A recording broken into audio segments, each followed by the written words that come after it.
So today is Wednesday, so that means we're looking at the next in my Disney Animations Canon series. We are looking at their 36th animated classic, Mulan. And when this came out in 1998, I was just starting college, and this is kind of the last Disney movie that I really loved until Tangled.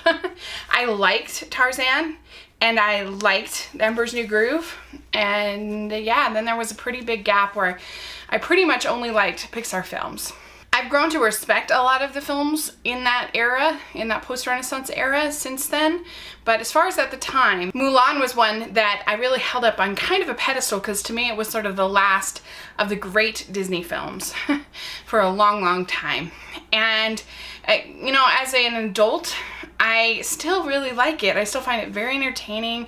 I still enjoy it. I am more sort of aware of some of the problems, and it's easy to kind of watch this review and be like, well, wait a minute, Rachel, you said you were really critical of Pocahontas for doing certain things. You were somewhat critical of Aladdin for doing some of the same things as Mulan. So let's talk about it. And I kind of try to explain why some of the things work from here where it maybe didn't in some of those other films.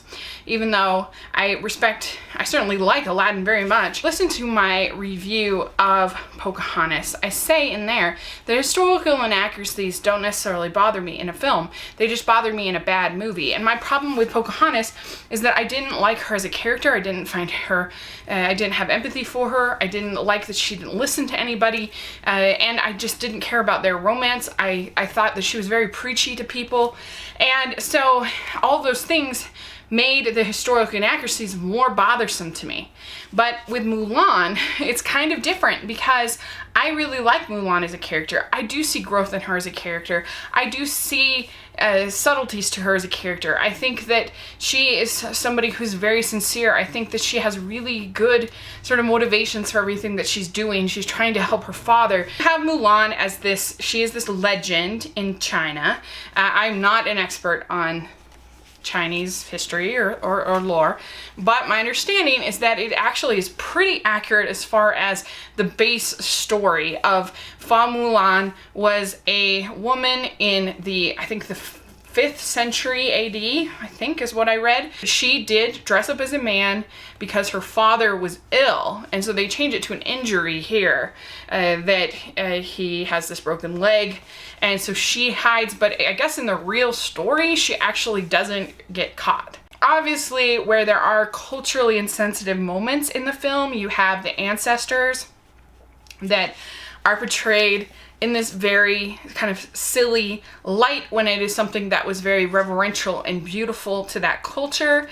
That certain scenes, like the matchmaking scene, I don't think needed to be so slapsticky and so silly, because this is a very important thing to that culture. This you know, rite, a passage that they go through, could have been handled a little bit more elegantly and not quite so silly. I think I am invested enough in sort of Mulan's story that I'm able to either forgive or not be too offended by those things. So there you go. Anyway, so let's talk about Mulan as a character. So she starts out as somebody who is going through this matchmaking ceremony, and it's a total disaster. Total disaster. She wants to bring honor on her family, which I think from maybe a modern feminist perspective is a little bit hard to understand, but from that culture and that perspective, it's very important, you know, to bring honor to your family and to participate in this ceremony and to do a good job at it and to be worthy of a spouse and everything like that. So that's their culture. And she's just not, she doesn't fit in, she doesn't belong, she doesn't, and I've always related to characters like that.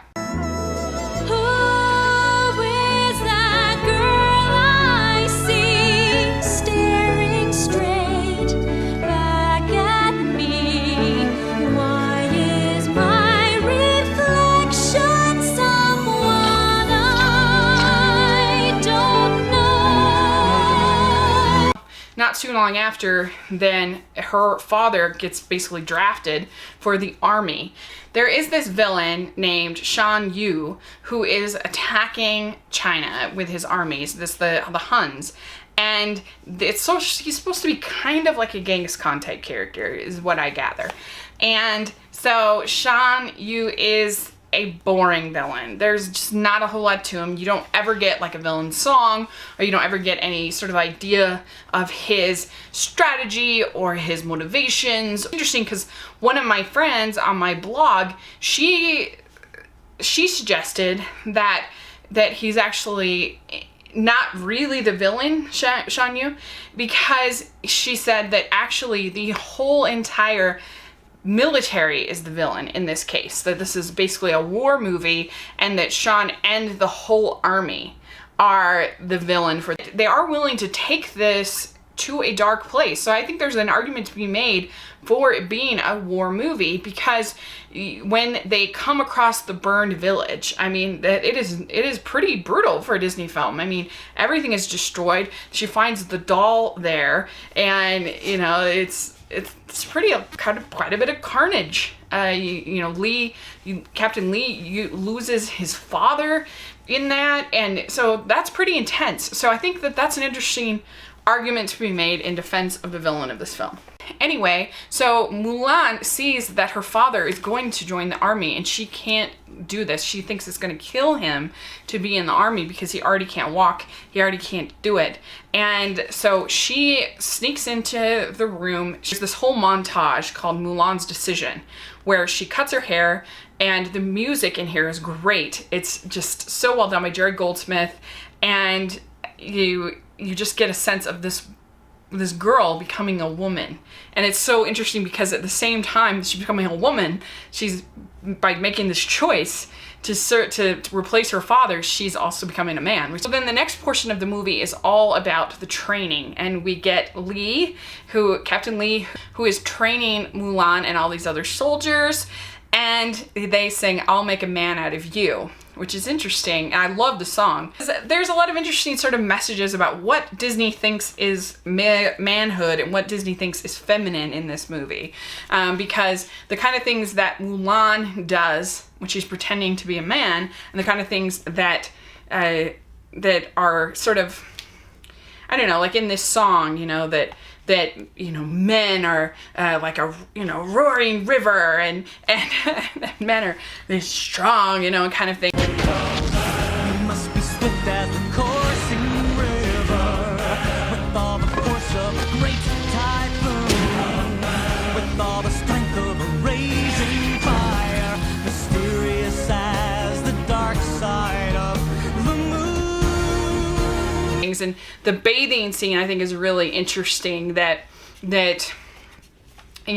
sort of men are kind of gross, boys are sort of gross and stupid in a way. Doesn't mean I have to smell like one. So a couple of guys don't rinse out their socks. Picky, picky, picky. Well, myself, I kind of like that corn chip smell. Okay, all right, that's enough. Now come on, get out before you get all pruny and stuff. Mushu, if you're so worried, go stand watch. Yeah. Stand watch, Mushu, while I blow our secret with my stupid girly habits. It's also still kind of funny, and so I don't know. I guess I don't know if you should overthink it that much, but it's sort of interesting to think about. That, do you have any ideas? Put in the comments section. But it's interesting that Mulan is the only one who is able to get up to the top of the pole with the weights, even though she's the one that's secretly the woman. You must be swift as the coursing river, with all the force of a great typhoon, with all the strength of a raging fire, mysterious as the dark side of the moon. We end up going into battle, and the battle scene is so beautiful. It's stunning. It just, you get this whole sense of an aerial shot of the soldiers, fighting each other, and it's really, really good. And of course, that is when Mulan, as Ping at this time is her name, and she is very brave, and she saves Lee's life, but she's also injured, and so they discover who she is, and she is kind of left. And you do totally get a classic trope of a liar reveal, and of course Lee won't believe her, that the Huns are coming and that they're in the city and that they're going to attack the emperor. And you get sort of the assault on the castle, but I think it's entertaining. I think it's fun, and I feel for Mulan in those moments. Yeah, sure, it's a trope, but I think it's executed really well. And I think there is good chemistry between Li and Mulan.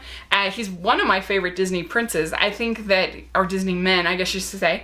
I think that he is charming and sincere, and you get that moment when he loses his father, so you get a more of a depth of emotion in him than you do a typical Disney man, which I like. Let's talk about Mushu in this. So you got Eddie Murphy as Mushu. He's sort of given sort of the genie role to kind of comment and be sort of funny. Dragon, not lizard. I don't do that tongue thing. You're, Intimidating? Awe-inspiring? tiny.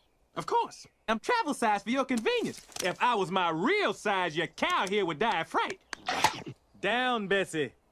And I think that he's okay. I don't think he's horrible. I think that he's better here than in Shrek, to be honest. I just personally like it. It doesn't really fit. You know, it would probably be better if they picked somebody with more of an Asian voice, but it works for me. I like it. I think he's good. And then you got Little Cricket that's very cute and funny.